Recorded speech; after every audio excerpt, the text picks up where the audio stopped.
See how interesting.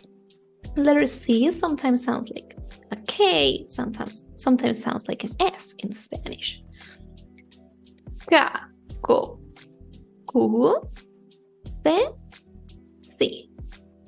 Caco, cu, se, si. Caco, cu, se, si. See? That's why acacia, because ca, but then it's si. Depends on the vowel that's next to it. Caco, cu, se, si.